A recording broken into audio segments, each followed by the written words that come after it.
నుండి అప్లై చేసుకోవాలనుకుంటే ఇక నోటిఫికేషన్ సంబంధించినటువంటి ఫుల్ డీటెయిల్స్ని తెలుగులో వీడియోలో చెప్తాను. సో వీడియోని ఎక్కడా కూడా స్కిప్ చేయకుండా పూర్తిగా చివరి వరకు చూసే ప్రయత్నం చేయండి. ముందుగా వీడియోకి ఒక చిన్న లైక్ చేసి సపోర్ట్ చేయండి. మీరు చేసే ఒక చిన్న లైక్ ద్వారా ఇటువంటి మరిన్ని జాబ్ అప్డేట్స్ మీ ముందు తీసుకురావడానికి చాలా ఎంకరేజ్మెంట్గా ఉంటుంది. ఇంకా ఇప్పటివరకు మీరు ఎవరైనా మన ఛానల్ సబ్స్క్రైబ్ చేసుకోకుండా చూస్తున్నట్లయితే ఇటువంటి లేటెస్ట్ జాబ్ అప్డేట్స్ కోసం వెంటనే మన ఛానల్ కూడా సబ్స్క్రైబ్ చేసుకోండి. పక్కనే ఉన్న బెల్ సింబల్లో ఆల్ మీద ట్యాప్ చేసి యాక్టివేట్ చేసుకున్నట్లయితే ఛానల్ వీడియోస్ అన్నీ కూడా మీకు ఫ్రీగా నోటిఫికేషన్ రూపంలో వస్తూ ఉంటాయి. సో ఇక లేట్ చేయకుండా డైరెక్ట్ టాపిక్లోకి వెళ్ళిపోదాం. ఫ్రెండ్స్, క్లియర్గా చూసుకోవచ్చు, రిలీజ్ అయినటువంటి అఫీషియల్ నోటిఫికేషన్ చూస్తున్నాం. ఈ నోటిఫికేషన్ ద్వారా దేశవ్యాప్తంగా ఉన్నటువంటి అన్ని రాష్ట్రాలలో కూడా ఉద్యోగాలను భర్తీ చేస్తున్నారు. అయితే మన 2 తెలుగు రాష్ట్రాలలో కూడా వేకెన్సీస్ అయితే ఉన్నాయి. సో మొదటగా చూద్దాం. ఆంధ్రప్రదేశ్లో వచ్చేసి 242 ఖాళీలను భర్తీ చేస్తున్నారు. ఇక్కడ కేటగిరీ వారీగా కూడా వేకెన్సీస్ ప్రొవైడ్ చేశారు. సో క్లియర్గా చెక్ చేసుకోవచ్చు. మీ రోస్టర్ పాయింట్ వారీగా మీకు ఎన్ని వేకెన్సీస్ ఉన్నాయో కూడా చెక్ చేసుకోవచ్చు. అలాగనే తెలంగాణకు సంబంధించి చూసినట్లయితే ఇక్కడ తెలంగాణలో కూడా 132 ఖాళీలను భర్తీ చేస్తున్నారు. సో రోస్టర్ పాయింట్ వారీగా కూడా చెక్ చేసుకోవచ్చు.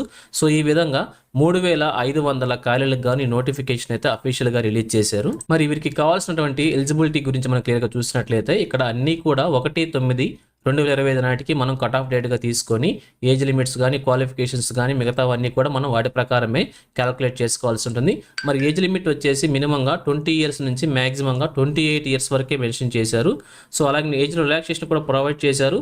రిలాక్సేషన్ కనుక చూసినట్లయితే ఎస్సీ ఎస్టీ క్యాండిడేట్స్కి 5 ఇయర్స్, ఓబీసీ క్యాండిడేట్స్కి 3 ఇయర్స్, పిహెచ్ క్యాండిడేట్స్కి 10 ఇయర్స్ చొప్పున ఏజ్ రిలాక్సేషన్ ప్రొవైడ్ చేశారు. అలాగనే ఇంకా మిగిలిన మహిళా అభ్యర్థుల గురించి కూడా కొన్ని ఏజ్ రిలాక్సేషన్స్ ప్రొవైడ్ చేశారు.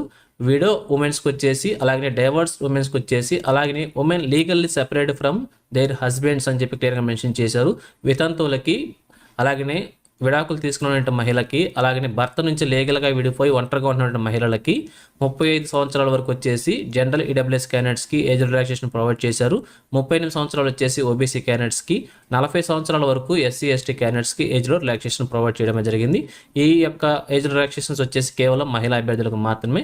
సో గమనించి అప్లై చేసుకోండి. అలాగే మరి వీరికి కావాల్సినటువంటి ఎడ్యుకేషన్ క్వాలిఫికేషన్ మనం చూసినట్లయితే కేవలం డిగ్రీ అర్హత ఉంటే సరిపోతుంది. అలాగే లోకల్ లాంగ్వేజ్ కూడా తెలిసి ఉండాలని చెప్పి క్లియర్గా మెన్షన్ చేశారు.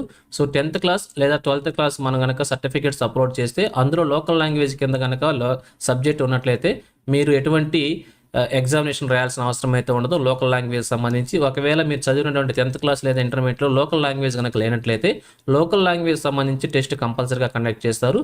అందులో క్వాలిఫైన్ అభ్యర్థులు మాత్రమే ఈ యొక్క ఖాళీలకి భర్తీ చేసే అవకాశం అయితే ఉంటుంది. సో మరి మనకు 10th క్లాస్ ఇంటర్మీడియట్ కంపల్సరీగా ఉంటుంది కాబట్టి లోకల్ లాంగ్వేజ్ సంబంధించి బాధపడాల్సిన అవసరం లేదు. మనందరికి కూడా తెలుగు లాంగ్వేజ్ వచ్చే ఉంటుంది కాబట్టి సో ఎటువంటి ఎగ్జామినేషన్ అయితే కండక్ట్ చేయబోవటం లేదు. కేవలం డిగ్రీ సర్టిఫికేట్ ఉండి తెలుగు వస్తే ఈ యొక్క ఉద్యోగాలకు మీరు ఎలిజిబిలిటీ అనమాట. సో అలాగే ఇక్కడ భర్తీ చేస్తున్న ఖాళీలన్నీ కూడా అప్రెంటిస్‌షిప్ ట్రైనింగ్ కోసం అయితే భర్తీ చేస్తున్నారు. సో ఇక్కడ ట్రైనింగ్ వచ్చేసి మనకి 12 మంత్స్ ఉంటుంది. అంటే 1 ఇయర్ పాటు యొక్క అప్రెంటిస్‌షిప్ ట్రైనింగ్ ఉంటుంది.